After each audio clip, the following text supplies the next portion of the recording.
வேலையும் ஒவ்வொரு விதமான ஆட்கள்கிட்டயோ இல்லை சின்ன சின்ன கம்பெனிஸ்டையோ கொடுக்கறதுக்கான வாய்ப்புகள் நிறைய இருக்கு.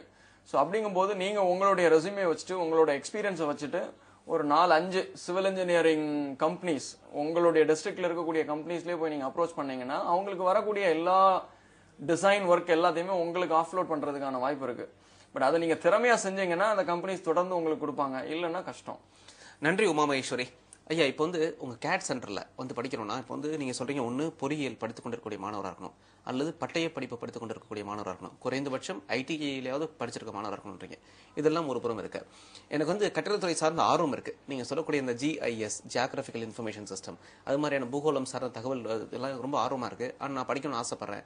எனக்கு எந்த பொறியியல் பின்னணியும் கிடையாது. அப்படி இருந்தாலும் கேட் சென்டரில் எனக்கான ஏதாவது பயிற்சி வாய்ப்புகள் இருக்கா? கட்டாயமா இருக்கு. பட் ஆனால் கொஞ்சம் இன்ஜினியரிங் நாலேஜ் இருந்து GIS படிச்சாங்கன்னா உபயோகமா இருக்கும். BE சிவில் இன்ஜினியரிங் படிச்சிருக்கணும், இல்லை BE என்வாயர்மெண்டல் இன்ஜினியரிங், இல்லை ஜியோ டெக்னிக்கல் இன்ஜினியரிங், இல்லை டிரான்ஸ்போர்டேஷன் இன்ஜினியரிங், இந்த மாதிரி இன்ஜினியரிங் டிசிப்ளின்ல இருந்து GIS படிச்சாங்கன்னா யூஸ்ஃபுல்லாக இருக்கும். இல்லை இந்த AutoCAD சிவில் 3D படிச்சாங்கன்னா உபயோகமாக இருக்கும். டிப்ளமோவோ இல்லை BEயோ படிச்சிருந்தா அவங்க இதை படிக்கலாம். இல்லை விரும்பின இப்போ இன்னும் இப்படி மாற்றி கேட்குறானே, இப்போ எனக்கு உள் அலங்காரம் சார்ந்து நிறைய ஆர்வம் இருக்குது எனக்கு ஆனால் எனக்கு நீங்கள் சொல்லக்கூடிய எந்த பின்னணியும் கிடையாது. எனக்கு நான் ஒரு பொறியியலாளர் கிடையாது. இல்லை என்ன விட்டுறேன், ஒரு மாணவிக்கு இது போன்ற ஆர்வம் இருக்கு உள் அலங்காரத்துறையில். ஆனால் நிறைய அவங்களுக்கு நீங்க சொல்ற ஏஸ்தட்டிக் சென்ஸ் ஒரு வார்த்தையெல்லாம் பயன்படுத்துறீங்க. ஒரு அழகு உணர்வு அவங்களுக்கு நிறைய இருக்கு.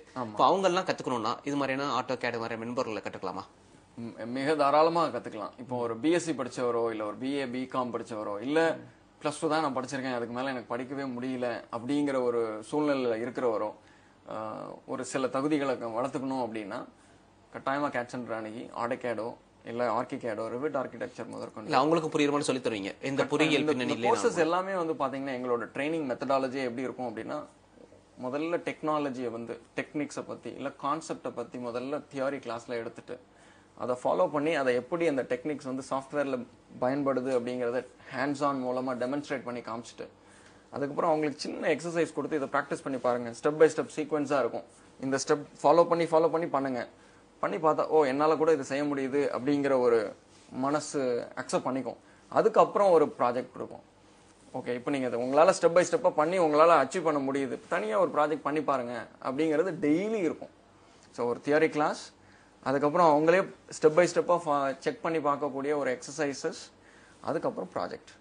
ஸோ இதை படித்து முடித்து வெளியே வரும்போது ஒரு BA BCom படித்தவர் கூட இல்லை +2 படித்தவர் கூட இந்த இன்டீரியர் டிசைன் சம்மந்தமான சாஃப்ட்வேர்ஸ்லாம், இல்லை டிராஃப்டிங் சம்மந்தமான சாஃப்ட்வேர்லாம், இல்லை மாடலிங் சம்மந்தமான சாஃப்ட்வேர் கூட அவங்க தாராளமாக படிக்கலாம். இப்போ நிறைய மாணவர்கள் மட்டும் இல்லை, பெற்றோர்களுக்கும் கூட பொதுவாக தன்னுடைய பையனோ தன்னுடைய பொண்ணோ இது படிச்சுட்டு இருக்காங்க, இதுக்கப்புறம் என்னென்னலாம் மென்பொருளை கற்கணும் அப்படின்ற மாதிரியான இந்த தொலைபேசியில் கேட்ட கேள்விகள், அது மட்டும் இல்லாமல் நிறைய ஐயங்கள் மாதிரி இருக்கும். இவங்கெல்லாம் கேட் சென்டரை அணுகி வந்தால் நீங்கள் அவங்களுக்குலாம் ஆலோசனைகள்லாம் இலவசமாக தருவீங்களா?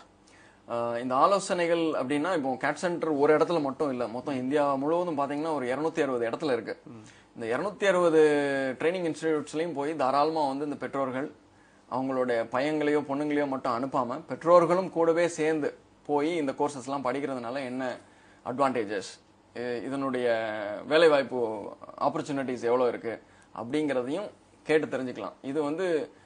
இதற்கான கவுன்சிலிங் ஃபீஸோ எதுவுமே இல்லை. நாங்கள் இலவசமாகவே இது பற்றின டீட்டெயில்ஸ் தரோம். இது படித்தா என்ன மாதிரியான வேலை வாய்ப்புகள் கிடைக்கும் முதற்கொண்டு கூட சொல்லிக் கொடுப்போம்.